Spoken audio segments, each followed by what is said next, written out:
سڵاوتان لێبێت و ئەم کاتتان باش بینەرانی خۆشەویست لەم بەشەدا بابەتێکتان پێشکەش دەکەین بە ناونیشانی کۆتایی دموکراسی لە فارسیەوە جەواد حەیدەری تەرجمەی کردێتەوە. پاش ئەوەی حیزبە ڕاستڕەوەکان لا وڵاتانی پێشکەوتوو هاتنە سەرحوکم بە تایبەتی لە دوای هاتنە سەرکاری دۆناڵد ترامپ سەرۆکی پێشووی وەلایەتە یەکگرتووەکانی ئەمریکا زۆربەی چاودێران و شارەزایانی سیاسی لە وڵاتانی خۆراوە بە تایبەتی لە ئەمریکا باسییان لە لاوازی و تەنانەت لە ناوچوونی دموکراسی لە سەرتاسەری جیهان کرد و بە مەترسیەکی گەورەیان هەژمار کرد و لێکۆڵینەوەیەکی زۆریان لەبارەی زەمینەکانی لاوازبوون و تەنانەت مردنی لە سەرخۆی دموکراسی کرد. دموکراسی سەری دموکراسی دەخوات. بەڕای چاودێران و پسپۆڕانی سیاسی هەڵبژاردننی ترامپ بە سەرۆکی ئەمریکا سمبولی سەرهەڵدانی چەرخێکی نوێ لە فیکری سیاسی بوو کە تێیدا ئیتر دموکراسی وەک جاران شوێن پێی قایم و پتەو نییە. هەرچەند ئەوان پێیان وایە کە سەرهەڵدانی دیاردەی ترامپ لە ڕاستیدا کۆتایی دموکراسی نییە، بەڵام نیشانەکانی لاوازبوونی دموکراسی لە خۆراوە دەرکەوتووە. دموکراسی بە تایبەتی لیبرال دموکراسی لە دوای جەنگی دووەمی جیهان لە وڵاتانی خۆراوە تا دوێنێ لە ئاستێکی پیرۆزدا سیر کراوە. ئێستا بە هۆکاری جیاجیان لە بەردەم مەترسیدایە. مەترسیەکان زۆرن، بەڵام لە ناو هەموو مەترسیەکاندا سێ مەترسی زۆر زەق و دیارن کاوانیش بریتین لە یەکەم هاوشێوە سازی ژیان، دموکراسیش وەک هەر دیاردەیەکی زیندوی تر سێ قۆناغی هەیە: قۆناغی منداڵی، قۆناغی گەنجێتی و قۆناغی پیری. بەڕای چاودێرانی سیاسی دموکراسی ئێستا لە وڵاتانی خۆراواییدا لە قۆناغی پیریدایە و قۆناغی پیریش جگە لە بێهێزی و لاوازی هیچ شتێکی تری لێ چاوەڕوانی ناکرێت.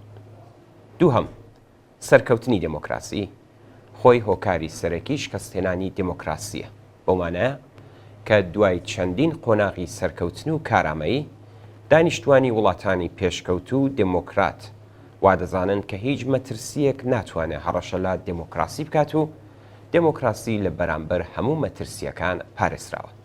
ئەمەش وای کردووە کە گومان لای دانیشتوانی وڵاتانی خۆراوە دروست ببێ کە دموکراسی خۆی دەتوانێت بەرەنگاری هەر جۆرە ترس و هەڕەشەیەک ببێتەوە، چونکە سیستمی دموکراسی سیستمێکی کارامەیە و لای هەمووان پەسەندە و جێگرەوەی نییە.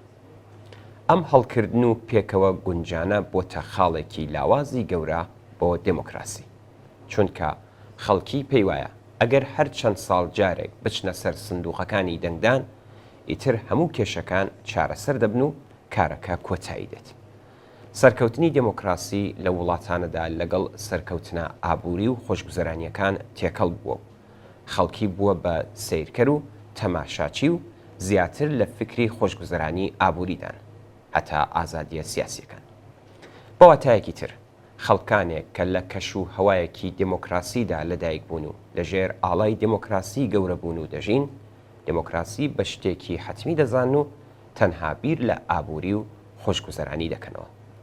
لێرەدایە کە خودی دموکراسی و زەرورەتی پاراستنی دموکراسی بە یەکجارەکی لەبیر دەکرێ و دەدرێتە دەست فەراموشی.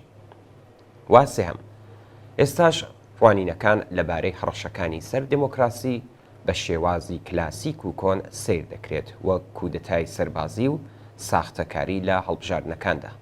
ئەمە لە کاتێکدایە کە ئەو شێوازانە زۆر کۆن و ئیتر کۆتاییان پێهاتووە و بۆ ئەوە نابن لە وڵاتانی پێشکەوتوو بەکاربهێنرێن. ئیتر هەڕەشە و تۆقاندن و توندوتیژی و ساختەکاری لە وڵاتانە باوی نەماوە. هەڕەشەکان بۆ سەر دموکراسی لە جیهانی ئەمڕۆدا لە گۆشەیەکی جیاواز و زۆر ئاڵۆزەوە دەبینرێت. کۆمپانیاکان جیهان بەڕێوە دەبن. لە جیهانی ئەمڕۆدا ئەوە ناوەندە بازرگانی و کۆمپانیا زەبەلاحەکانن کە زۆرترین سەرمایە و سەروەتیان لەبەردەستەیە و بە شێوەیەکی گشتی سیستمی دارایی و پارە و ئابووریان لە ناوخۆ و دەرەوە مۆنۆپۆل کردووە.